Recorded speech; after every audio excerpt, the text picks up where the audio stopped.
Hey everyone! Webhooks are essentially digital listeners that wait for one app to send a message to another in real time.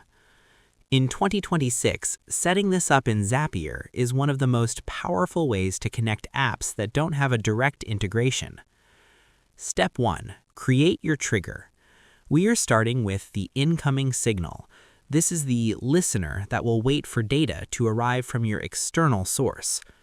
Go to your Zapier dashboard and click plus Create Zap. Search for and select Webhooks by Zapier. Choose Catch Hook as the event. This tells Zapier to wait for a post request from your other app. Click Continue. You can leave the child key blank unless you are dealing with a complex nested data structure. Step 2. Copy the webhook URL. Now we move to the connection link.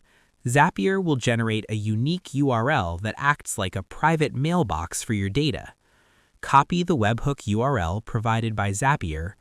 We are starting with the sender configuration. Recbin will act as the source app pushing data to Zapier. Paste the webhook URL you copied from Zapier into the main URL bar in Recbin. Change the request type from GET to POST.